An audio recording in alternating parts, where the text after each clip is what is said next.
Hello everyone, welcome back to chemistry class. In the reaction above, an increase in temperature will affect what? Considering this option. Now, looking at the reaction is an endothermic reaction because the heat of reaction is positive. And to answer any question on chemical equilibrium involving the effect of temperature, you will look at the heat change. If it is positive, it is endothermic. Then you quickly draft the energy profile diagram for an endothermic reaction, which has low heat at the beginning, high heat at the end, because heat has been absorbed at the end of the reaction. So this is the product side, this is the reactant side, low heat, high heat. So here it means for the forward reaction, low temperature or low heat is required to form product. Forward reaction, form product. And for the backward reaction, high heat is required to form back reactant. And so the next thing is to apply Le Chatelier's principle, which states that anytime a reaction is at equilibrium and an external constraint is imposed on the system, the reaction will adjust itself to disannul the effect. So in this case now, if there's an increase in temperature, then the reaction will use Le Chatelier's principle to decrease, or we adopt the principle of Le Chatelier's principle. So the temperature will be decreased. So the side that needs low temperature will be favored. This low temperature, which leads to the production of more product. So low temperature is required. Increase in temperature, according to Le Chatelier's principle, the reaction will adjust itself to decrease the temperature. Low temperature will be required to favor forward reaction, and anytime more products are formed, equilibrium constant increases. So products are formed, equilibrium shifting to the right, and then forward reaction is favored. So what's the effect? Increase the reactant production? No. Increase the value of equilibrium constant? Yes, because anytime more products are formed, equilibrium constant increases. Then shift the equilibrium constant to the left? No. This is to the right. And decrease the value of the equilibrium constant. The best answer is option B.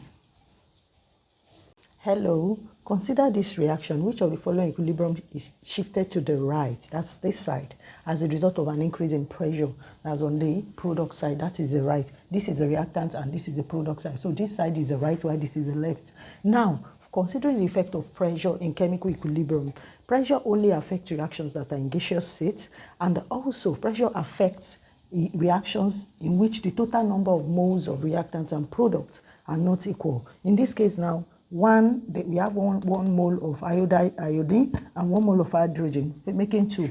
And the product side is also 2. Equilibrium does not have pressure. Effect of pressure does not work in this reaction. On this side, we have 2 on the reactant side and 1 mole of the product. So this will affect. Here we have 1. Here we have 1 plus 1. That is 2 and 1. It will affect. Then here we have 2 moles of oxygen and 3 moles of oxygen here. It will affect. So the first option is even out. So the reaction is effect of increasing the pressure. According to Le Chatelier's principle, when the reaction is increased, when the pressure is increased, the reaction will adjust itself to lower the pressure, because Le Chatelier's principle states that when the reaction is at equilibrium and an external constraint is added or imposed to the system, the reaction will adjust itself to disannul the effect. So an increase in pressure here will make the reaction to reduce the pressure. So the side that has lower volume is what to be favored. Now, let's consider the first equation. This is out already because they have total number of moles, equal number of moles on both sides. Here we have, here in this reaction, for instance, now we have lower number of moles on this side. Here too. So at least the one that will favor the right side is this reaction that has lower number of moles, and so this product will be favored at the end. So the best option is option B. Hello everyone. Consider this reaction in effect of concentration in chemical equilibrium. Which of the following will affect or favor the production of reactant, that is nitrogen 4 oxide? Reducing the temperature. According to Le Chatelier's principle, when a reaction is at equilibrium and an external constraint is imposed on the system, the reaction will adjust itself to disannul the effect. It means that if the temperature was increased, the reaction will adjust itself to lower the temperature. And so if you want to answer any question on temperature, consider the heat reaction. It is positive, so it means it's endothermic. Drafting this, it means we have low heat at the beginning and high heat at the end, meaning that heat has been absorbed at the end. That's why the heat change is positive. So in this case, if you reduce the temperature, according to Le Chatelier's principle, the reaction will adjust itself to increase the temperature. And so because at the beginning we have low temperature, it means for forward reaction, low temperature is required. For backward reaction, high temperature is required. How did I get this? From the heat of reaction and the energy profile diagram. Low for forward reaction, high for backward reaction. So reducing the temperature in this case, we make the reaction to adjust itself to increase the temperature.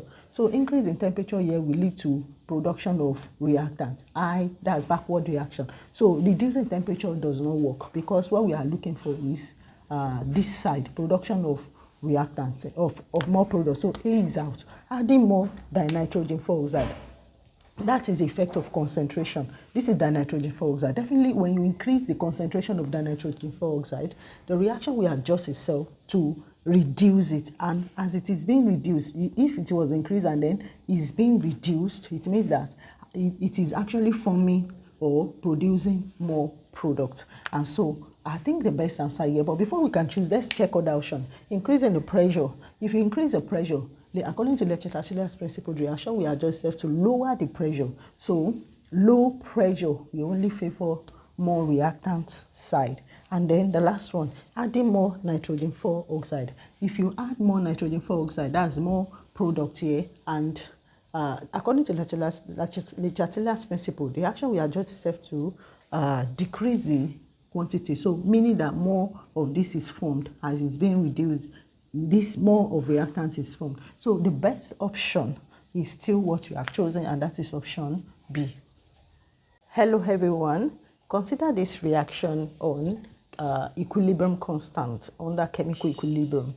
Write the expression for the equilibrium constant K of the following reaction in equilibrium.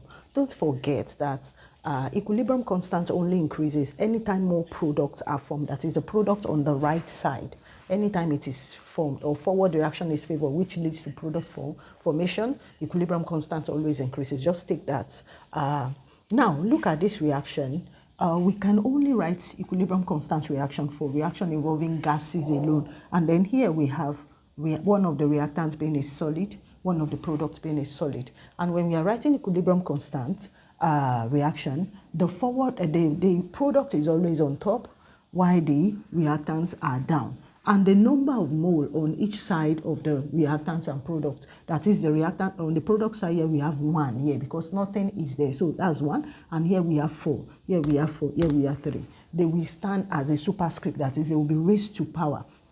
So in this case now, we are supposed to write the product on top. That is this compound, iron 3 dioxide, and then we have hydrogen being written here as iron. The first product here is raised to power 1, which is invisible, while 4 hydrogen is here, and then 4 is on top. That's a concentration over the mole of iron here, which is raised to power 3, multiplied by that of water, which is also raised to power 4. But because the reaction is involving solid and solid, so we cancel this out and then consider only this reaction. So looking at this one is actually not correct because it places the reactant on top and the product down. Now look at option C and option D. Now water is on the reactant side here and hydrogen is down here. So this is also placing reactant up and product down. This is also not correct because product is expected to be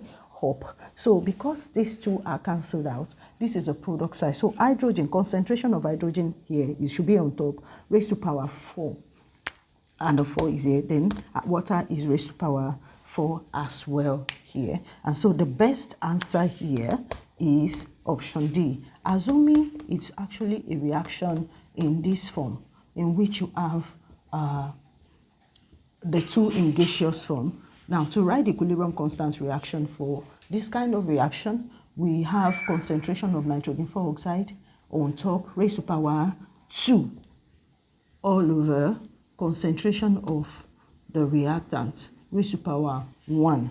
In this case, now both involve gases. And so there's no need of cancelling the one that involves solids there. So this is how to write equilibrium constant. Anytime more reactants are formed, equilibrium constant decreases because the reactant will be down, product is up. So if the reactant is more than the product, it's assuming we have 10 over 50, we won't get up to 1.